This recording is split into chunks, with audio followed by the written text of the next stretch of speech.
All right, open up your Bibles to Job chapter 9, or 10, if you would please. Job chapter 10. We finished chapter 9 last week, if you remember. We were going to do 9 and 10, but we were unable to get through all of it at once. This is the ending of Job's reply here to Bildad. And he's going to be, if you remember in chapter 9, he was speaking about God, and in this chapter, chapter 10, he's going to be speaking really toward God at this point. He's going to be referencing him directly. So we're going to look at this chapter, and we're also going to look at the next chapter, chapter 11, and Zophar is going to speak the third friend.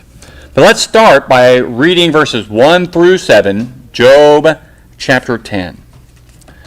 I loathe my own life. I will give full vent to my complaint. I will speak in the bitterness of my soul. I will say to God, do not condemn me. Let me know why you contend with me. Is it right for you indeed to oppress, to reject the labor of your hands, and to look favorably on the schemes of the wicked? Have you eyes of flesh, or do you see as a man sees? Are your days as the days of a mortal, or your years as man's years? That you should seek for my guilt and search after my sin? According to your knowledge, I am indeed not guilty, yet there is no deliverance from your hand. So he opens up, days of bitter suffering. He's in a lot of pain. He's lost everything. So it sounds very familiar, some of the things he was talking about toward the beginning of how he doesn't like his life. He wants his life to be over from chapter 3. Now, verse 2, this is where he enters into a direct confrontation here with God. He addresses his questions to the only one, really, who could provide any kind of help for him, some comfort, help him come out of the situation he's in. He has that phrase there in verse 2, I will say to God, do not condemn me. In the Hebrew, that's literally, stop condemning me as wicked. That's what he's saying. In reality, did God do that? Was God condemning Job as being wicked? Do we see that happening anywhere? No. But what do his friends think? That he is wicked, that he did do something wrong. So what do you think is happening in the mindset of Job? I don't think he's so much as being convinced, but that kind of thought and mentality permeates through all his society. He probably has a few of those thoughts as well, and he's thinking, well, maybe God is condemning me for something, but I've done nothing wrong. That's why he has that phrase in there, have you eyes of flesh? Now, why would you say something like that to God? Because if you had fleshly eyes, all I could see would be what's here on the outside. What would I not be able to see? The heart. And that's what he's asking God. Do you not really know me? I know you do. That's why he says there at the very end, verse 7, according to your knowledge, I am indeed not guilty. In other words, I know you know I'm not guilty. Yet there is no deliverance from your hand. And so, we come down here to the next section, verses 8 through 17. Oh, I forgot to put up my bullet points up there. Oh, right there. So he loathes his life there in that first section, made by God's hands here in verses 8 through 17.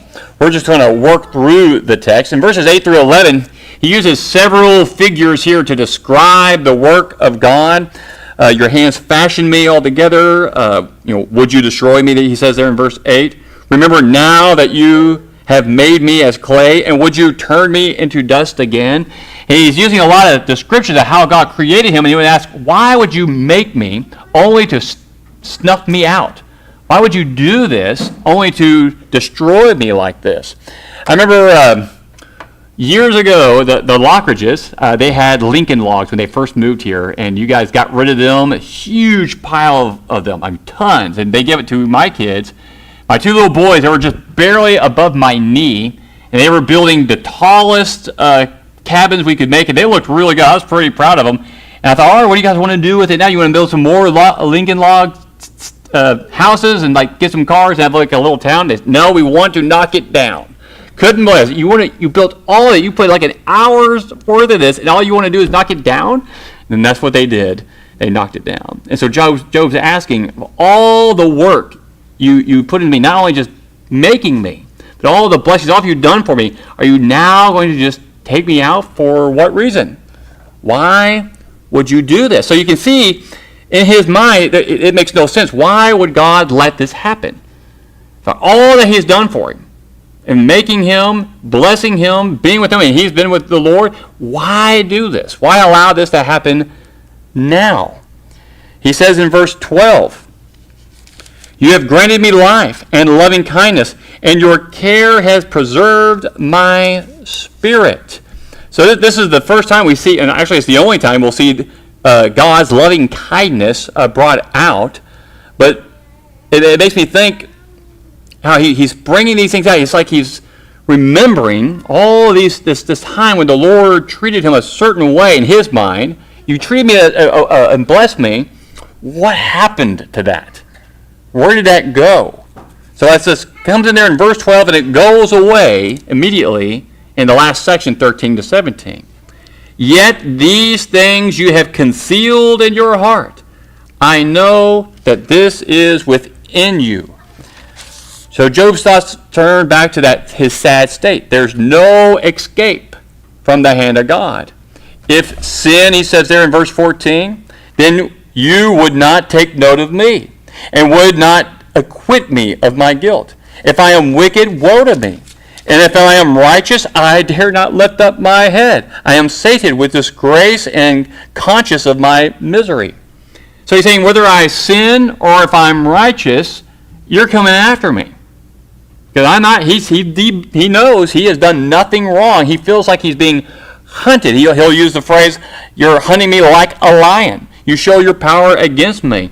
And there at the end in verse 17, you renew your witnesses against me and increase your anger toward me. Hardship after hardship is with me. In other words, where can I go? You've taken away my family. You've taken away all my wealth. You've taken away my health. It doesn't matter if I am righteous or if I am sinful. You're after me. I'm scared to death to even lift up my head or say a word, because if I do, the lion, as he says in the passage, we didn't read it, but he says the lion is going to get me. You are looking for a cause. What can I say? I'm living hardship after hardship. In 18 to 22, we will read this one. Why then have you brought me out of the womb? Would that I had died and no eye had seen me. I should have been as though I had not been, carried from womb to tomb. Would he not let my few days alone? Withdraw from me, that I may have a little cheer. Before I go, I shall not return to the land of darkness and deep shadow, the land of utter gloom as darkness itself, of deep shadow without order, and which shines as the darkness. Well, man, that sounds like a Simon and Garfunkel song, doesn't it? That's just depressing. But that's the way he feels like his life is. What's the point? Why even stay? And what's the one thing in that passage, what's the one thing he wishes for? What does he want? The one thing that would bring him some cheerfulness. What? Okay, yeah, that's true. The one thing he wants is to die, but the one thing that would bring him cheerfulness for just a moment. God, let me alone. Give me a day. Just get away from me. Let me at least have a moment of cheer. And he only sees that happening if God goes away from him. That's what he sees. And so he ends out. That was his final thoughts after his, Bildad had spoken. So you still have the third friend, Zophar. He's going to get up and he's going to speak next. Now, I don't know if you read through this. We will read it. This one, I'm guessing he must be younger from the others. He speaks more arrogantly than the others. He didn't need any vision of the night. Remember who had the visions, and that's where he got all his knowledge. Remember who that was? Which friend? Eliphaz. I'm sorry, Eliphaz. I'm Zophar. It's Eliphaz. And then the other one, he learned from the past fathers, Bildad. He didn't have anything like that. His confidence was in his own opinions about Job. Look at verses 1 through 6. He's pretty much telling Job, Job, you talk too much. Then Zophar the Naamathite answered, shall a multitude of words go unanswered, and a talkative man be acquitted? Shall your boasts silence men, and shall you scoff and none rebuke? For you have said, my teaching is pure, and I am innocent in your eyes. But would that God might speak, and open his lips against you, and show you the secrets of wisdom. For sound wisdom has two sides. Know then that God forgets a part of your iniquity. All right, so he opens up with those 4 questions, and they're kind of rude questions. He talks about acquittal, the scoffing. He says in verse 4, for you have said my teaching is pure and I am innocent. So I don't know where he got that. Maybe Job has said that in the past, but he hasn't said it up to this point. Maybe that's something he's heard him talk about before. But verse 4, 5, and 6 is interesting. I think it's verse 5? Yeah, but that God would speak and open his lips against you. Has God spoken? Has we seen God come down and say anything to anybody? So Zophar is in essence saying, you don't know what God said, Job. You're right. But in essence, he's implying he does know what God would say. That's a boastful comment, I think, for him to make. And if God were to speak, he would reveal the mysteries of his wisdom in order to make Job see the error of his way, there at verse 6. And he says at the end, know then that God forgets a part of your iniquity. He's insinuating that Job should have been glad that God did not punish him for the full measure of his sin. Because what would be the full punishment in Zophar's mind? He'd be dead.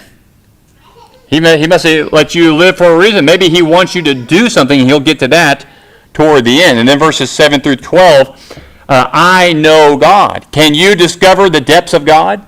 Can you discover the limits of the Almighty? They are as high as the heavens. What can you do? Deeper than Sheol, what can you know? Its measure is longer than the earth and broader than the sea. If he passes by or shuts up, or calls an assembly, who can restrain him? For he knows false men, and he sees iniquity without investigating. An idiot will become intelligent when the foal of a wild donkey is born a man. So apparently Zophar knows God well enough that he knows these things.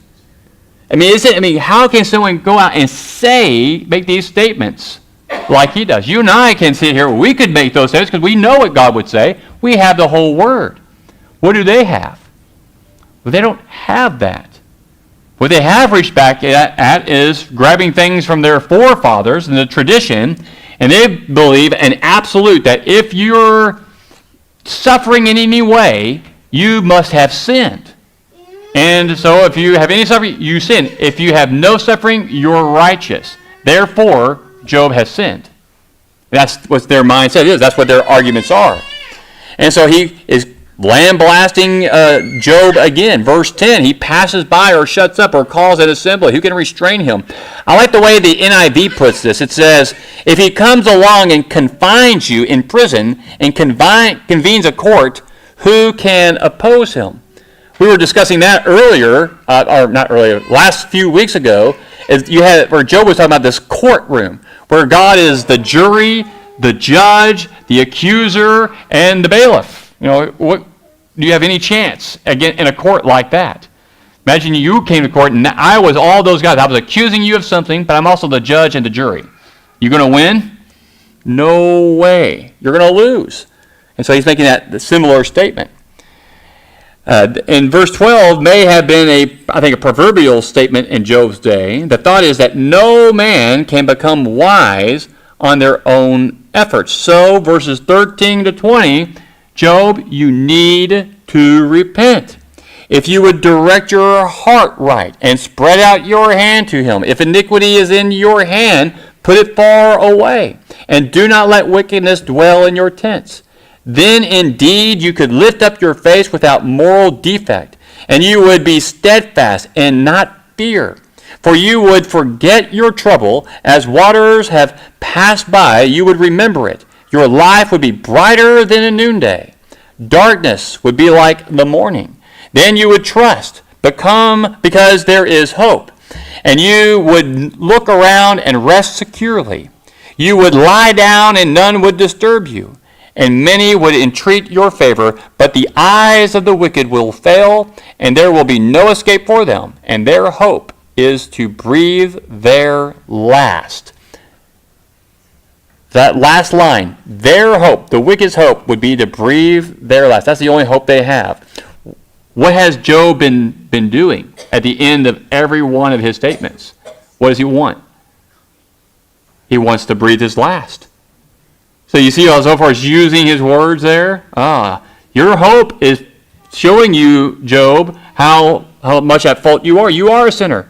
You're just like them. You want to breathe your life, because that's the only hope the wicked have. You should repent. So back at verses 13 and 14, he is supposing that Job had let his heart wander away from God, that iniquity was the root of his problems, and if Job would just put that far away from him, God was ready to bless him again. And he lists 10 benefits in verses 10 to 19 that would arrive to Job. He would just put away whatever iniquity he had. But the eyes, verse 20, of the wicked will fail, and there was no escape for them. So it's clear, Zophar is taking that final step in that logic, of that doctrine of retribution, concluding that Job is suffering from some kind of hidden sin. That is interesting. Do you think Job, we talk about it each week, has he hit rock bottom? You think he's at rock bottom? Could he go any lower than he is now? Yeah, he could deny God. Okay, that's true. Yeah, he could deny God and just kind of give it all up. I think, why is this happening to Job? Why is he having the feelings and the frustration, even, I think, a little doubt, because he's questioning God, why are you doing this to me?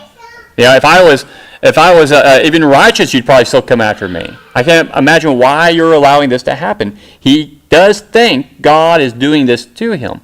So why? Think about what's going on in his life. He was grieving, right, over his loss, everything he's lost, so that great emotional pain. He's in tremendous physical pain night and day. He can't get any sleep. His friends came, sat with him for 7 days, and when they finally opened up their mouths, did they have anything good to say to him? Remember what he said when Eliphaz first spoke? What did he say Eliphaz's words were like? A dried up wadi in the middle of summer when I need something to drink. You're useless. Job could find no explanation as to why God was allowing these terrible things to happen to him. And we run into people like this quite a bit, where they feel like the world's against them, everything's against them, their life is falling apart, and who do they blame? God. Did God make these things happen to Job? Or then explain to me what's happening. What is happening? What's happening to Job? Is it Job's fault? Okay. Tested by who? Well, he opened the door to allow Satan to do it. God is testing Job, because he told Satan, have you considered my servant Job? Considered him for what? Do you think you can make him curse me to my face? Satan wants to tempt Job. God is testing him. But they're both doing the same thing. Remember, we talked about this before. Every time anything comes up, we have a way of looking at it. We can look at it as a temptation, or we can look at it as a test. Let's say you're very hungry, and there's an apple that somebody is selling over here on this table. No one's looking. You don't have any money. You could take that apple, right? So would you be tempted to take the apple, or would you be looking at thinking, this is a test to see if I can hold back from sin? And if I pass the test, that's good for me. It shows me where I'm at. I haven't fallen so far. It's a test, or is it a temptation? What Job is going through right now, is he looking at it as a test or as temptation?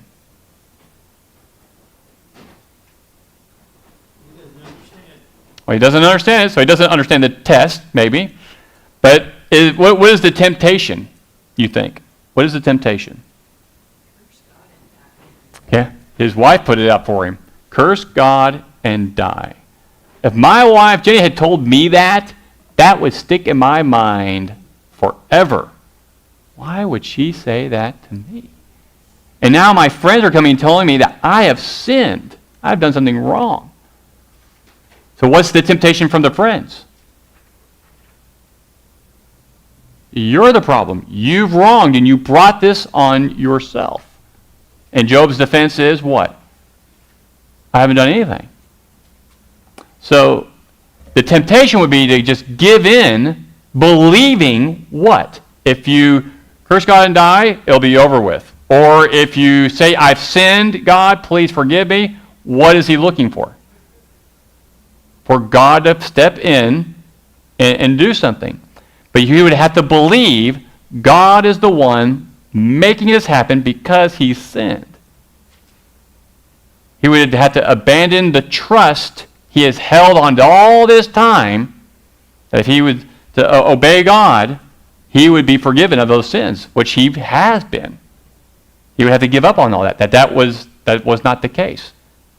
It would be just like those in the book of Galatians that Paul was writing to, who some had come in and said, no, you have not found a right relationship with God, Christ unless you are circumcised.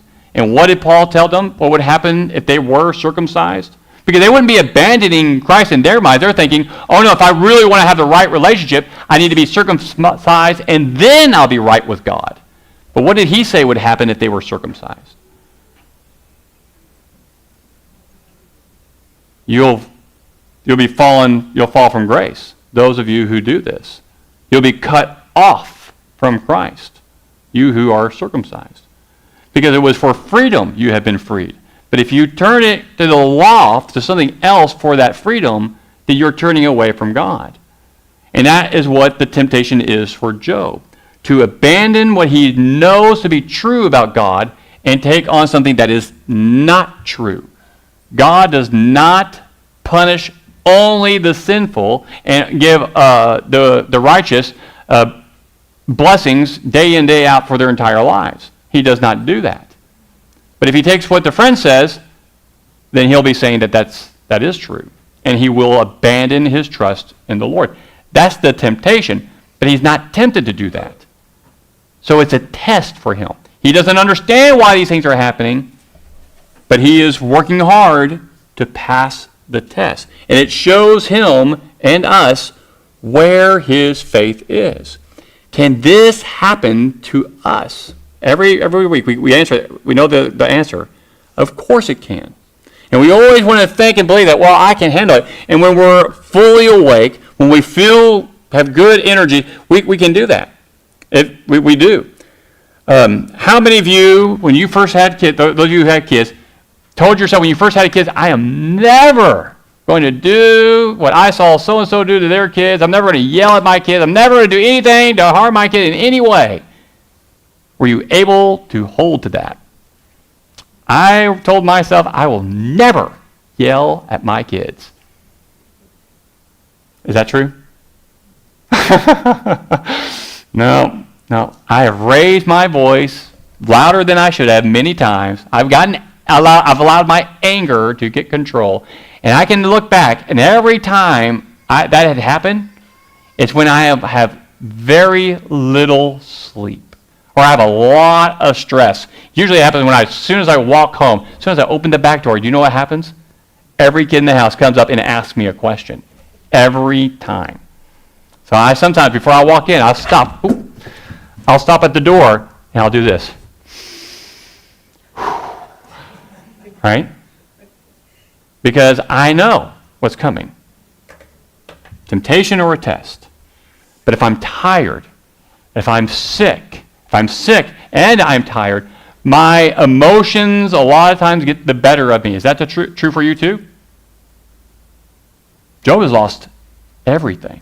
He has not slept for weeks. He is in absolute, total pain. You okay? Oh, okay. And so could I do what he did? I don't think I could. I have found myself at times where I've had a lot of lack of sleep, but not in a lot of pain. I haven't lost everything. I would like to think I could handle it as well as he did. Could you? To lose everything? No sleep? Utter pain for weeks? And then have your friends come and tell you what a bad person you are? And that your children died because of you? The patience of Job. He has a fortified faith. So, how? How can we build ourselves up to where he's at? How do you do it? What is your plan of action? I mean, surely you've thought about this and you have a plan where you are building up your faith, your spiritual life, so that you are prepared for such a day as this, if it ever comes. What do you do?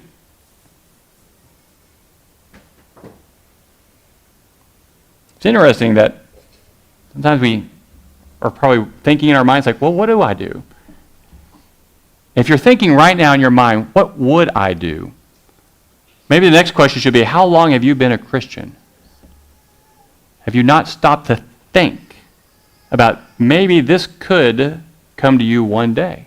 Did you think Job ever thought that day would happen? No way. Was he ready for that day? He was. How? Shouldn't we be preparing ourselves for such a time as this? And so when that question is asked, we should be ready to give an answer because we've been working on it. And we have that plan. I am building up myself up. It's more than just reading, right? We've been looking at Jude and 2 Timothy and Zechariah, and I think it's in Jude. Yeah, in Jude, Paul in 2 Timothy, consider my words. Consider these words.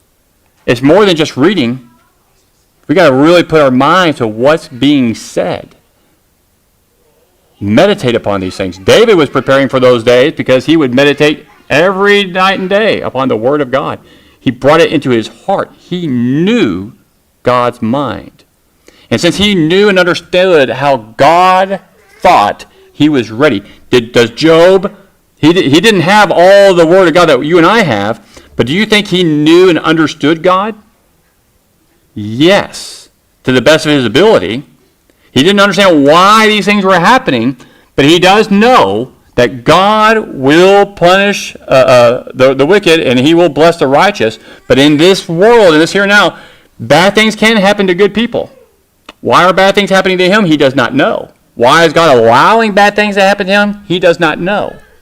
But one thing he does know, he has not sinned, and God will not punish the righteous in the end if they are faithful. He does get frustrated. We all do. But he was ready for that day. So should you and I. We should think about that. That's the homework for next week. Next week, when I ask that question, what are you doing to prepare for such a day as this? Tell me what it is. Make a list. I want to hear it. I want to hear what you're doing. What are you doing to build up your faith, strengthen it, in your patience? Maybe think about those the fruit of the Spirit: love, joy, peace, patience, kindness, goodness, faithfulness, gentleness, self-control. What are you doing to establish all those attributes and virtues in yourself? Or do you have a plan? We should, and we should be working on it every day.